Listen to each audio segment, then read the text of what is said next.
and welcome to another episode of Inside the Ropes with Coach Mario. Coach Mario, owner and head coach of Warriors Pride Boxing Academy here in Miami, Florida. Happy Monday, guys. Happy Monday, start of the week. What a weekend we had. What a turn of events. Guys, I know there's a lot of haters, there's a lot of criers out there, there's a lot of people that are in denial and are crying their butts off, crying themselves to sleep on, I guess that was Sunday early morning, at 2 o'clock in the morning. I actually stayed up for the fight, had family member come over, watch the fight with me. And let's talk a little bit about that, guys. Let's go a little bit back. I don't want to jump anything. I don't want to miss anything. But before the fight went on, and I had mentioned in this channel that I thought this fight was going to be a boring fight, that it was going to go the 12 rounds, and I thought that the judges somehow were going to look for an excuse to score the draw, all right, in order to justify a rematch, a second fight where more money would be made by Turkey and his company, the Saudi Arabian prince. I think he's a prince or some kind of royalty over there. But guys, I was wrong. It was not a boring fight at all. Some people might call it boring. Some people that I've spoken to have said, oh, it was boring. Terrence Crawford danced all night, blah, blah, blah. And those are people that actually do not know anything about the sport of boxing. This is not, guys, this is not bare knuckle fighting. It's pugilism, all right? It's the art of hitting and not getting hit. It's the art of implementing your style, of mastering the fundamentals of boxing and being able to beat your opponent with your own style and with your own aggressiveness and technique and footwork and good combinations, head movement, defense, everything else. This is where you implement everything you've been training for. And you can't expect Terrence Crawford, who's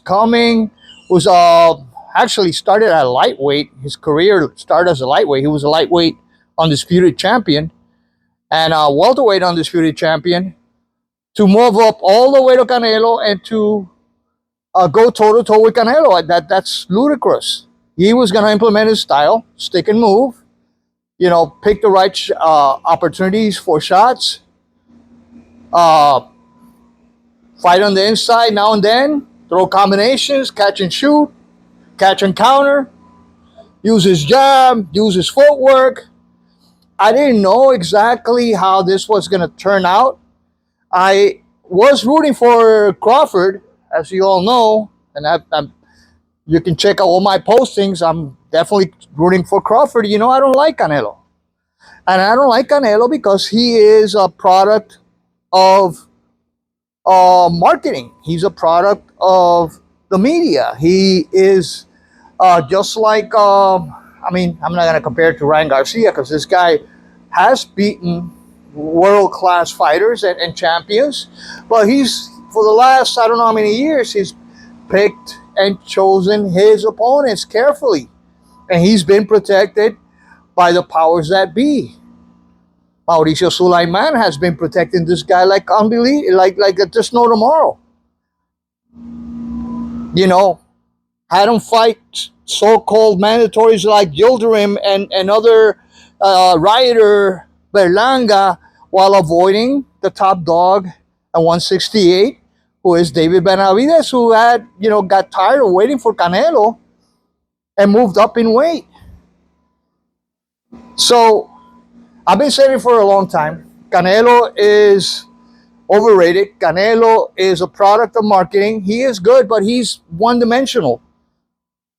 His corner doesn't have the answers when he faces a slick fighter, a fighter that dominates and controls the ring, a fighter that knows how to, counter and how to actually use the geography of the ring to his advantage.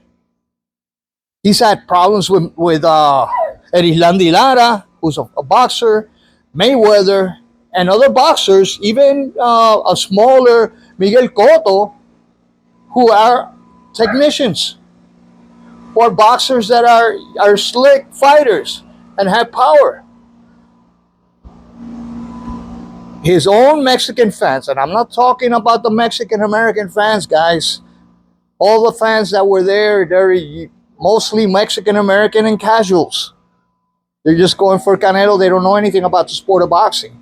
But if you look at, for example, I think it was ESPN Deportes or one of these other channels, they had a group of 4 real Mexicans from Mexico, not Mexican born in the States, talking about how they knew that Canelo has been carried most of his career, has been protected and pampered by Mauricio Sulaiman, the WBC, given the benefit of doubts by judges, had some terrible decisions by judges, especially in the first Triple G fight and Erislandy Lara fight. We all know how the scoring went. It was ludicrous. Canelo has achieved a lot, but he is nowhere close to being the best Mexican fighter of all time. He's top 20 in my opinion. Top 20. And now that you see him totally being dominated by a really small fighter compared to him, a fighter that has come up 6 weight divisions from 135 all the way to 168 and beat him to the punch and staggered him and hurt him and outboxed him and frustrated him and made him look foolish. Guys, what does that say about Canelo? Don't give me the excuse, oh, well, he's washed up, this and that. Yeah, he's not the same Canelo of 5 years ago, but he's younger than Terence Crawford. Terence Crawford is 38. What's your excuse, Canelo fanboys? What is your excuse? The matter of fact is that Canelo has been avoiding to fight elite fighters at their prime. I've been saying it on this channel for many years. Go back and check out some of my programs here, and you'll see what I've been saying. All right? And I started being a Canelo fan back when he first started, and then I started the way he started, avoiding some of these tough fighters after the Golovkin fight, the first fight, and then his positive testing for PEDs. I started losing faith in this guy. Then I saw the protection from Mauricio Sulaiman, how he had some, C-class fighters face Canelo as mandatories when, better fighters were being, ignored, like David Benavidez. So, what happened on Saturday evening? What happened on Saturday evening is a cherry picking gone wrong, guys. Canelo was humiliated. Canelo was outboxed, outjabbed, outpunched. Terence Crawford even fought him on the inside and beat him on the inside. Terence Crawford wobbled Canelo. Do you really want to see a rematch? Is there any reason why Canelo should continue fighting? Do you think Canelo is going to fight Benavidez? Guys, I think this is it for Canelo. And, I don't know if he wants to redeem himself or the powers that be somehow try to help him earn those titles back. Maybe Terence Crawford will retire and those titles will be left vacant. And then somehow WBC, Sulaiman, some of the other guys, might have, an eliminating bout for the titles with Canelo and some chump. And Berlanga again. Or somebody else like that. That's the only way I see him winning those titles again. I don't see him winning those titles against, let's say, David Benavidez. Let's say Crawford, retires and leaves those titles vacant. And the WBC puts David Benavidez and Canelo as mandatory for the titles, or at least for the WBC. That's the only fight that I would actually like to see. I wouldn't like to see Canelo step inside the ring against no other, B or C level opponent. He's been avoiding them for so long.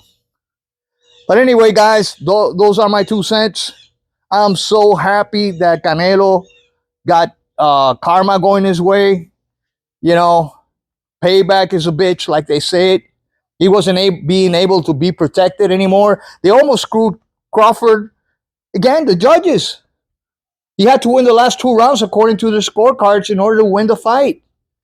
That shows you how corrupt the sport is. All right?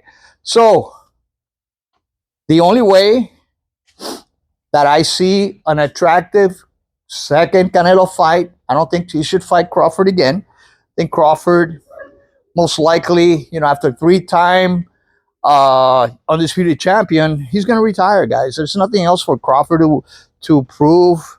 I think he would knock out Canelo in a rematch. I don't think Canelo wants any part of that again. He was humiliated.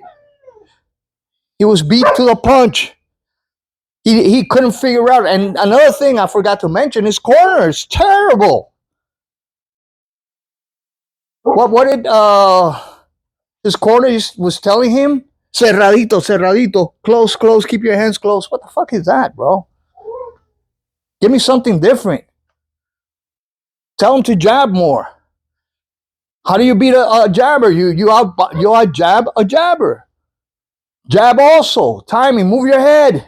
Stop throwing those looping shots all night long. And Terence Crawford was seeing that a mile away. So, guys,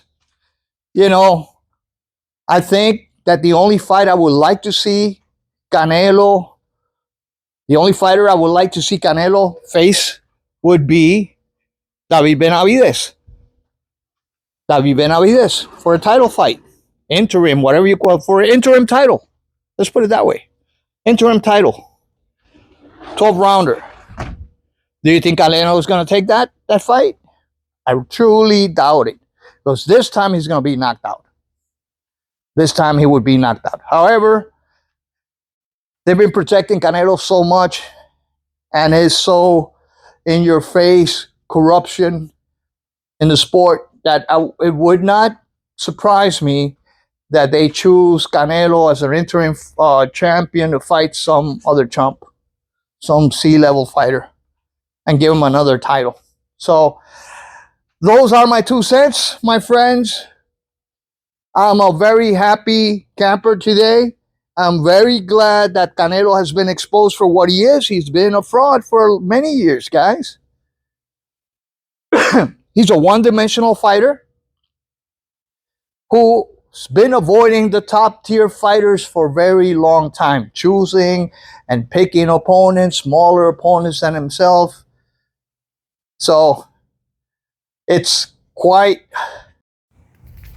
ironic that a smaller fighter that he picked, that he cherry-picked in Terence Bud Crawford, who came up from 135 all the way to 168, started his career 135, and faced Canelo Alvarez, jumped 2 weight classes to face him. His last fight was at 154. Beat the hell out of Canelo. Isn't it ironic that that's how karma works? It is not a surprise that karma came back and bit Canelo in the ass and had a smaller fighter, a cherry picking, which this which is exactly what this was, go wrong. All right. So congrats to Terrence Bud Crawford, one of the best, in my opinion, of this generation. All right. How do I place him among the best? He is among the best. All right. I'm not going to put him at the top. There have been many other fighters back before the four belt era who were monsters. But anyway, guys, this is all I have for this week. God bless you all. This is Coach Mario, owner and head coach of Bow Warriors Pride, saying hasta la vista. God bless you all and peace.